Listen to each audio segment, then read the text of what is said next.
on creatives and the creative process, the urgency to say everything. The following is a paraphrased essay written in 2022, seemingly at the end of the pandemic. I have paraphrased and removed certain sections to keep the consistency and forward momentum of the essay. Let's begin. Writing is, in a very real sense, a meditation, a messy practice mostly unseen.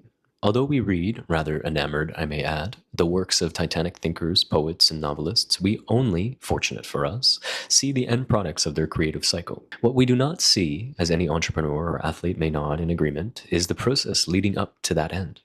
Let us be more concrete. I became rather intrigued when made aware that Dostoevsky, the Russian novelist, had a rather peculiar process in which he envisioned and produced his various works, The Brothers Karamazov, Demons, and Crime and Punishment, to name a few. Dostoevsky was apparently a trained draftsman, leading to several detailed doodles sprawled across his notebooks of faces, Gothic structures, and scribbled calligraphy in 360 degrees of orientation. This chaos of Dostoevsky's internals in itself fascinated me, probing further into the process revealed to me as the all-consumed portrait of a frenzy of creative mind like his. To understand this, it's worth deep diving into one of his works, Demons, in some particular detail. In specific, the Peaver translation. To provide some background beforehand, Demons itself began as a novel pamphlet from the seeds of a curious event that Dostoevsky's brother-in-law had informed him, the murder of a man, Ivan Ivanov, by a group of nihilists for which he had formerly associated but had since changed conviction towards. The event presented to Dostoevsky, according to Peaver, a real performance of the sentiment arising in the New Russia circa 1870. That spirit was the conflict between what Dostoevsky considered to be the new Russian man and the nihilism of his day. The novel was Dostoevsky's attempt to say everything about the materialist ideology he saw growing about in Russia, and became, in part, a satirical commentary viewing the possession of human beings by ideas and ideology generally, our demons, if you will. The fascinating in its own right, however, is the process leading up to its publication. This is a quote from the Peaver translation. In July, another creative upheaval occurred. Dostoevsky threw out all he had written and started over from page 1. A genuine inspiration has visited me, he wrote to a friend in October, that inspiration being the tragic character of Nikolai Stavrogin, the strongest of Dostoevsky's strong personalities. His emergence from the life of a great sinner and from Dostoevsky's memories of his Mephistopheles, Nikolai Stavrogin entailed a total reordering of the novel and a deepening of its motifs. Stavrogin is everything, Dostoevsky wrote, dated August 16th, 1870. Once the true protagonist appeared, the materials of the novel began to compose themselves around him. The result, neither pamphlet nor religious poem, but a blending and recasting of both, cost him another 2 years of work. This groping procedure, one displeased critic called it, may seem surprising in a novelist so great, the assumption being that a good writer knows exactly what he wants to write before he sets about writing it. In fact, the opposite is true, as René Girard has revealed. The work is a means of knowledge, an instrument of exploration. It is thus always beyond the creator himself. It is to advance his own knowledge and intelligence and his faith. The novelist's operational formalism, as Girard calls it, is a search for the form that will reveal most meaning, test his greatest truth by artistic embodiment. The form achieved grants the artist, and thus the reader, a knowledge of the world which is also a self-knowledge. For the penetration of reality goes both ways. No other means of knowledge works quite this way. And it is remarkable that Dostoevsky, constantly risking formal chaos, should arrive at such a formal unity that we find in Demons. From R. Peaver, Demons, 1994, the foreword, pages 11 to 13. So let us turn our attention to this operational formalism which Girard describes Dostoevsky's process with. Apparent in Peaver's notes is Dostoevsky's seeming willingness as a writer to risk catastrophe time and time again in the interest to say everything, to come about a character, Stavrogin in this case, which is everything. With respect to the method that Dostoevsky achieves this, I'm reminded stylistically of the commentary about another of Dostoevsky's novels, The Gambler, specifically the Garnett translation. The Gambler is an account of a dramatic sequence of events that occurs in the fictional town Roulettenberg, and the main character, Alexei Ivanovitch's intense addiction to gambling. What is most intriguing about Garnett's stylistic interpretation of The Gambler was a note about the anticipatory tempo of the novel. Garnett supposes that even Dostoevsky is seemingly unaware of what will happen next, what the translator describes as the reader, as a similar sensation of the alert and high felt in anticipation of the roulette ball waiting to fall, with each subsequent plot event unfolding. All of this leaves one to wonder if Girard's presumption of Dostoevsky, and perhaps more broadly the aim of creative works, is correct. Writing, an instrument of exploration, is thus always beyond the creator himself. It is to advance his intelligence and his faith. If this is true, there is something to the role of the creator that necessitates examination. I had the privilege once of observing a watercolorist painting at a cafe in an activity that she would later describe to me as called photo art journaling. What struck me, in fascination, about this activity was how she embedded short snippets of happenings around her, including the description of a conversation I was having with an individual moments before. Now for me, the unordained in the creative and arcane methods of visual art, this medium revealed volumes in the way of how creatives function. Like Dostoevsky's demon, original ideas do not seem to be conceived from within, but are rather synthesized from the environments outside of the individual. There is nothing groundbreaking, as you may recall, from a previous letter I wrote on this topic. If the greatest artists that history have known steal, then they have always stolen first from nature and then from each other. This may be why so many intricate and important innovations are biomimetic in design. They are inspired by and possess an analog to natural designs. What eluded me at the time, it seems, is now what appears intensely obvious. The role of the creator is as composer, so to speak, of raw materials, rather than being the raw materials themselves. That is, the artist is a synthesizer, a chemist, an alchemist, and not, as it were, the quarry from which the elements that form the work are excavated. But how could you live and not have a story to tell? Says Dostoevsky. If we are then to take with a certain level of seriousness Girard's framework of instrument of exploration and testing of truth by artistic embodiment in hand, it remains to be a question as to whether the proper mode of writing should be entirely for oneself. That is, of course, a vain act. It is more so in direct conflict with the commonality of mindfulness towards the reader and designing with the audience in mind for articulation. Quote, "Vanity of vanities," says Solomon, "vanity of vanities, all is vanity. I gave my heart to seek and search out the wisdom concerning all that is done under heaven. This sore hath travail God has given to his sons of man to be exercised therewith.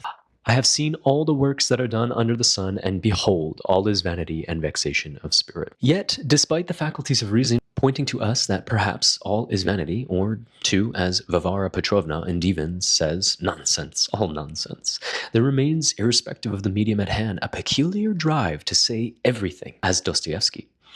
To find Stavrogin, as it were. It is within that drive that a perplexity jumps out at me, that there is a certain faith within the creative that everything can indeed be said. That truth, the sweet and sublime, can be captured, or better tested, as Girard, at once, if only for a gleaming moment. Quote, "And I said to myself quietly, should I have lived long enough to see the sunset and leaves fall, I have seen all there was to see." This element of faith, it seems to me, is examined rigorously in Tolstoy's intimate essay entitled Confessions, a recounting of Tolstoy's late life grappling with intense depression, suicide, and personal meaning at the time of his fame. Tolstoy's confession reveals in a personal account the draperies of faith which fueled him and the subsequent withering of those springs as a source of personal meaning throughout his life. Beginning with the belief of the perfectibility of himself, followed by the duty of the author's creed to teach humanity through poetry and writing. In years at which Tolstoy submitted to the tremendous undertaking of notoriety, he begins descending into a troubled state of emptiness and hell within. Quote, "At first, it seemed to me that these were aimless and irrelevant questions. I thought that it was all well known, and that if I should ever wish to deal with the solution, it would cost me no effort, just at present I had no time for it. But when I wanted to, I should go back and be able to find the answer. The questions, however, began to repeat themselves frequently and to demand replies more and more insistently. Then occurred what happened to everyone, sickening with mortal internal disease. At the first trivial signs of indisposition appear to which the sick man pays no attention. Then these signs reappear more and more often and merge into one uninterrupted period of suffering. The suffering increases, and before the sick man can look around, what he took for mere indisposition has already become more important to him than anything else in the world. Leo Tolstoy, Confessions, 19 1882, page 11. The emptiness drives Tolstoy further into a spiral of despair. But perhaps I've overlooked something or misunderstood something. I said to myself many times, it cannot be this condition of despair is natural to men. And I sought for an explanation of these problems in all the branches of knowledge acquired by men. I sought painfully and long, not from idle curiosity or listlessness, but painfully and persistently, day and night. I sought as a perishing man seeks for safety, and found nothing. I sought in all the sciences, but far from finding what I wanted, became convinced that all who, like myself, had sought in knowledge for meaning in life had found nothing. Leo Tolstoy, Confessions, 1882, page 17. What follows through to the conclusion of the autobiographical encounter is Tolstoy's negotiation with an eventual reprise to a sort of spiritual faith. However, it is in the afterword of Confessions that an allegory of sorts is presented, which draws my attention to perhaps the most subtle and subdued understanding that Tolstoy is inching towards. Tolstoy writes himself that the dream expressed a condensed form of all that he experienced and described. This is after leaving us with the concluding thoughts in his last chapter. That there is truth in teaching is to me undubitable. It is also certain that there is falsehood in it too. And I must find what is true and what is false, and must disentangle one from the other. I am setting to work upon this task. Leo Tolstoy, Confessions, 1882, page 58. There is something in the recounting of Tolstoy's dream, in addition to his concluding thoughts, that later nudged me towards the foregoing. One should take care not to lose faith that they can handle the undertakings of their own existence and personal significance, and that this is a necessary supersession of the faculties of reason which enable him to reason in and of itself. To put in a different manner of speaking, relevant to the topic at hand, in order to find out if indeed as a creative one can say everything, there is a necessary act of faith and an act of gamble to discover for oneself. This is the impetus that pulls one through the journey of the work itself, the hell, the destruction, the seemingly meaningless, chaotic spur of the creative experience and process. It is the demon, if we are to heed Dostoevsky, which possesses the creator to venture into the relationship with the work. To briefly reference the dream which Tolstoy tells, now a few days ago, when revising the manuscript, returning to the line of thought and to feeling I had when I was living through all of it, I had this dream. I saw that at once I was lying on a bed, neither comfortable nor uncomfortable. I was laying on my back, and I began to consider how and on what I was lying. And I suddenly began to push some of these cords for which I was lying on away. I wished to reach my foot up again, and the movement caused one of the supports under my calf to slip away. My legs hung in the air. I made a movement of my whole body to adjust itself, fully convinced I could do this, but the movements caused the supports under me to slip and become entangled. I looked down and could not believe my eyes. I was not only at a height comparable to the height of the highest towers and mountains, but a height from which I could never imagine. And I felt that from fear I was losing my last supports, and my back was slowly slipping lower and lower. Another moment I should drop off. And then it occurred to me that this cannot be real. It's a dream. Wake up. I try to arouse myself, but cannot do so. What am I to do? Above, there is an infinite space, and I look into the immensity of sky and try to forget about the immensity below. And I really do forget. The immensity below repels and frightens me. The immensity above attracts and strengthens me. I am still supported above the abyss by the last support, and I have not yet slipped from underneath me. I know that I am hanging, but I look up only upwards, and my fear passes. And as happens in dreams, a voice says, "Notice this is it." And I look more and more into the infinite above me, and feeling that I am becoming calm. I ask myself how I am being held. I feel about, look around, and see that underneath me, under the middle of my body, there is one support. And when I look upwards, I lie in a position of the most securest balance, and it alone gives me the support. And then, as happens in dream, I imagine the mechanism by means of which I am held. I was even surprised in my dream that I had not understood it sooner. It appeared to me above my head there was a pillar, and the security of that slender pillar was undoubted, though there was nothing to support it. From the pillar, a loop hung, very ingeniously, and yet simply, and if one lay in the middle of one's body on that loop and looked up, there could be no question of falling. And this to me was clear, and I was glad and tranquil. And it seemed that someone would say thereafter, "See that you remember." And then I awoke. From Leo Tolstoy's Confessions, 1882, The Afterword.